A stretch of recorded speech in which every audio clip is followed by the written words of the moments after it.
Dewa medis terkuat. Bab 229, pantas dipukuli. Beberapa angka muncul. Qin Yui tidak bisa menahan diri untuk berkata. Xiao Chen, mengapa mereka mendatangi kita untuk mencari masalah? Xiao Chen berkata dengan acuh tak acuh. Mereka mungkin ada di sini untuk mencariku. Mencarimu. Kapan kau menyinggung mereka? Dulu, ada beberapa orang yang agak bodoh. Begitulah adanya. Tapi itu tidak masalah. Tuan Zeng harus memiliki beberapa ahli di bawah komandonya. Orang-orang ini tidak akan menjadi lawan mereka. Xiao Chen berbicara lagi. Itu mungkin tidak terjadi. Qin Yui sedikit mengernyit, dan Xiao Chen menjelaskan kepadanya. Orang tua ini cukup cakap. Tidak mungkin, dia hanya seorang lelaki tua. Qin Yui agak ragu untuk mempercayai apa yang dikatakan Xiao Chen, tetapi kemudian, lelaki tua itu mendengus dingin. Kau hanya seekor tikus, dan kau berani menjadi musuhku. Minggir. Setelah aba-aba diberikan, tenaga spiritual meluap keluar dengan dahsyat dan anak buah Zheng Feng terhempas di tempat. Ledakan, dentuman. Beberapa master bela diri menabrak tembok pada saat yang sama, tidak diketahui apakah mereka hidup atau mati. Semua orang yang hadir tidak dapat menahan diri untuk tidak terkesiap kaget. Orang ini sangat kuat. Lawannya adalah seorang ahli super dari barat.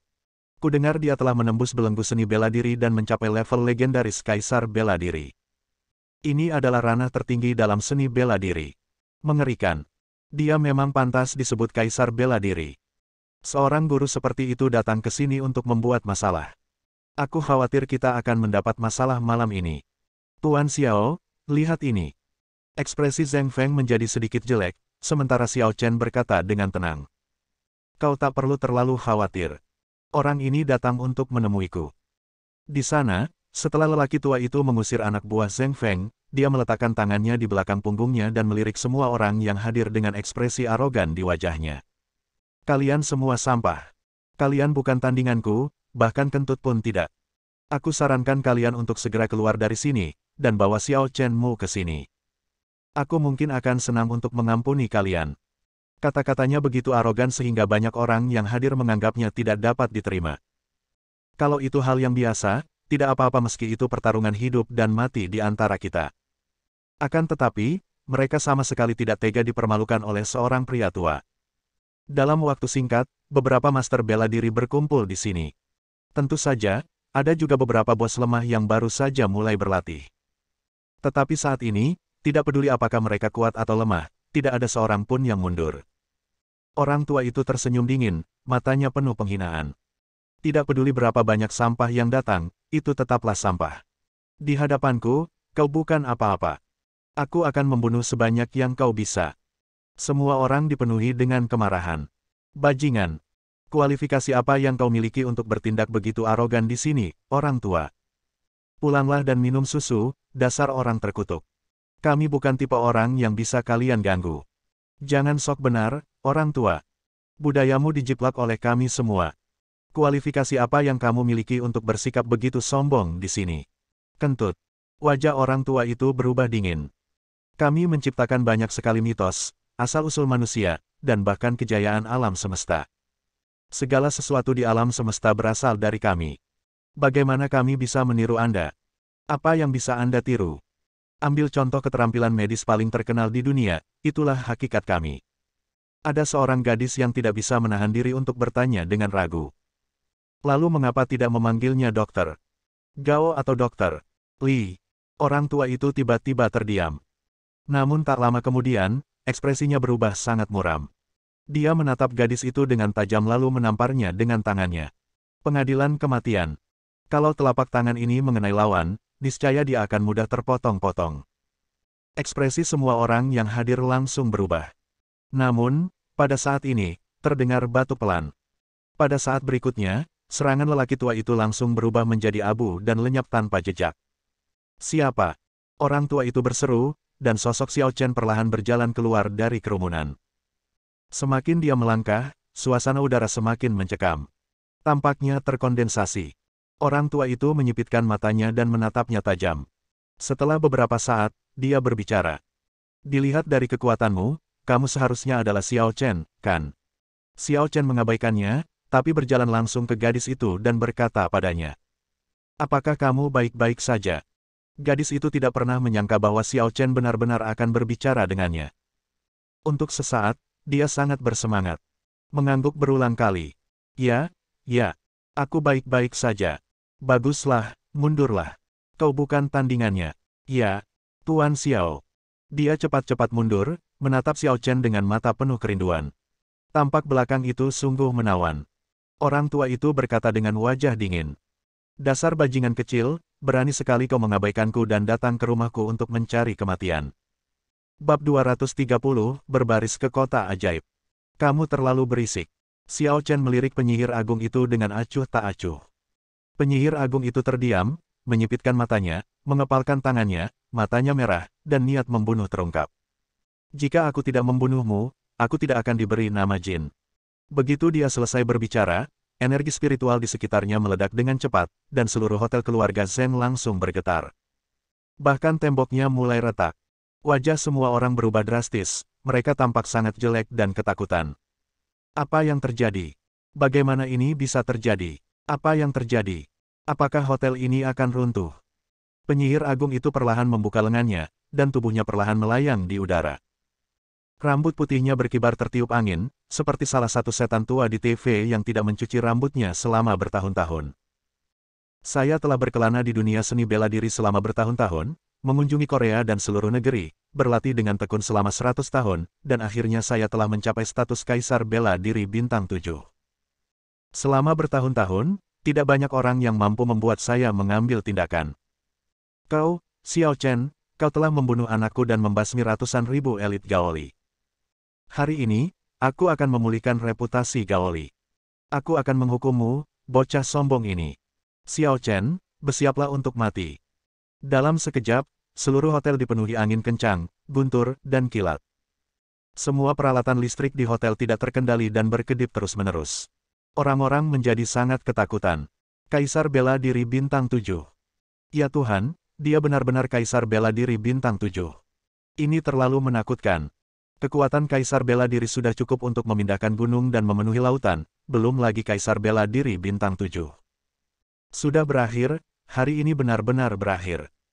Jika Kaisar Bela Diri Bintang 7 muncul, bahkan Kaisar Bela Diri Legiun itu mungkin tidak memenuhi syarat untuk melawannya. Pada saat ini, semua orang putus asa. Kaisar Bela Diri Bintang 7, 4 kata ini telah melampaui segalanya, tidak ada yang bisa menghentikannya.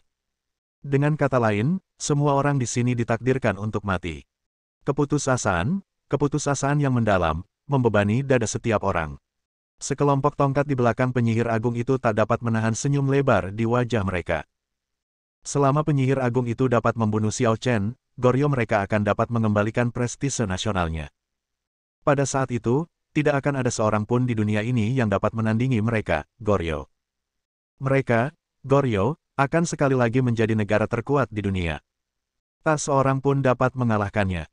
Mereka tidak pernah ragu sedetik pun bahwa Archmage akan kalah. Kaisar Bela Diri Bintang 7 adalah master yang tak tertandingi bahkan di seluruh dunia. Akan tetapi, ketika mereka tengah berwajah bangga, Xiao Chen tampak tidak sabaran dan langsung menamparkan mereka. Kamu menyebalkan. Dia hanya menamparkan pelan, dan dengan tamparan, pukulan itu langsung mengenai wajah lawan, dan penyihir itu terbanting di tempat. Tidak ada stagnasi sama sekali. Ledakan. Dengan suara keras, penyihir itu menghantam trotoar luar dengan keras. Beruntungnya, sebuah truk besar melindasnya dan menghempaskannya ke tanah. Angin di dalam hotel berangsur-angsur berhenti, dan semua orang ketakutan di tempat. Dia menatap gerbang dengan mata terbuka lebar, tidak mampu mengucapkan sepatah kata pun. Di seluruh aula, setenang kolam air yang tergenang. Meskipun lawannya orang Korea, dia juga seorang Kaisar Bela Diri Bintang 7. Tanda seru. Kaisar Bela Diri Bintang 7. Itu bukan sesuatu yang tidak berguna dan rendahan. Dia adalah seorang pakar di antara pakar-pakar top. Persis seperti itu. Dia ditampar oleh Xiao Chen dan tidak bisa keluar. Pada saat ini, perasaan depresi yang mendalam dan tak berdaya menyelimuti hati setiap orang. Orang ini, apakah dia benar-benar masih manusia? Pada saat ini, semua orang sepenuhnya diyakinkan oleh Xiao Chen. Belum lagi pil-pil itu, hanya dengan mengandalkan satu keterampilan ini, tidak ada seorang pun di dunia ini yang bisa melakukan apapun padanya. Zheng Feng menyeka keringat dingin di dahinya dan merasa sangat bersyukur. Untungnya, aku tidak melakukan hal bodoh dan menyinggung Xiao Chen sebelumnya, dan aku dengan tegas mengirim anakku pergi. Jika tidak, masih belum diketahui apakah keluarga Zheng masih bisa eksis. Adapun Qin Yui, meskipun dia telah menyaksikan betapa hebatnya Xiao Chen, dia tetap tidak dapat menahan rasa terkejutnya dia saat melihat Xiao Chen beraksi lagi. Kaisar bela diri bintang 7 dapat membunuh secara instan, siapa bilang dia tidak layak bagi Liu Yunxuan? Siapa yang berani mengatakan bahwa Liu Yunxuan menikah dengan pria yang lebih rendah derajatnya? Mengenai tongkat-tongkat itu, Xiao Chen meliriknya dan mereka langsung ketakutan setengah mati. Aku akan mengatakan ini kepada kalian bajingan untuk terakhir kalinya. Jika aku melihat kalian bajingan membuat masalah di sini lagi, aku akan membunuh kalian. Pria Korea itu hampir ketakutan hingga menangis. Anak ayam itu mengangguk terus-menerus seperti mengejar nasi. Ya, ya, ya. Kami berhasil, dan kami tidak akan berani melakukannya lagi. Ambil Archmage-mu dan keluar. Ya, ya, ya. Setelah berkata demikian, mereka segera berlari ke tepi jalan secepat yang mereka bisa, lebih cepat dari kelinci, menangkap penyihir itu, dan membawanya pergi. Penonton pun bertepuk tangan dengan gemuruh. Bagus sekali, Tuan Xiao.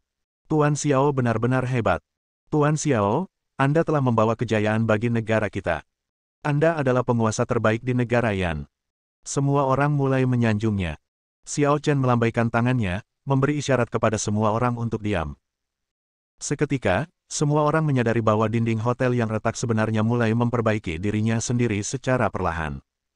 Langkah ini mengejutkan semua orang lagi. Kemudian, Xiao Chen membuka mulutnya dan berkata, "Pesta pil hari ini, untuk menambah keceriaan bagi semua orang, semua pil akan dijual dengan jumlah 2 kali lipat. Semua orang berpesta. Hidup Tuan Xiao. Tetapi ingatlah, setelah 3 hari, tidak akan ada seorang pun dari keluarga modul Liu yang tertinggal. Jangan khawatir, Tuan Xiao. Kami pasti akan pergi ke keluarga Liu untuk mendukung Tuan Xiao." Qin Yui menghirup udara dingin, matanya berkedut gelisah. Xiao Chen akan menimbulkan masalah. Setelah beberapa kata sederhana, Xiao Chen pergi lagi. Dia sendiri tidak terlalu menyukai acara-acara seperti ini, dan karena dia membawa serta anak-anaknya, akan lebih baik baginya untuk pulang lebih awal. Begitu dia pergi, Qin Yui secara alami segera mengikutinya. Karena dia memiliki Xiao Chen sebagai teman lama sekelasnya, mengapa dia takut tidak memiliki ramuan? Di tengah-tengah pembicaraan, dia tidak bisa menahan diri untuk berkata, "Xiao Chen, apakah kamu akan membunuh orang kali ini ketika kamu pergi ke keluarga Liu?" Xiao Chen sedikit mengernyit, dan Qin Yui dengan cepat menjelaskan, "Aku tidak menyelidikimu, Yesuan sudah memberitahuku sebelumnya." Xiao Chen mengangguk. "Saya tidak bisa mengatakan bahwa saya akan melakukan pembunuhan berantai. Tapi saya pasti akan menyelesaikan masalah dengan beberapa orang dan beberapa masalah." Mendengar perkataan itu, Xiao Chen tak dapat menahan diri untuk tidak memperlihatkan sedikit pun rasa dingin di matanya. "Liu Wushuang." Qin Yui menarik napas dalam-dalam. "Kurasa begitu. Lagi pula, keluarga Liu memperlakukanmu dengan sangat baik. Malam ini, aku akan pergi ke kota sihir untuk latihan. Jangan khawatir, aku akan merahasiakannya untukmu. Aku tahu kau ingin memberi Yunxuan kejutan, kan?" Bersambung.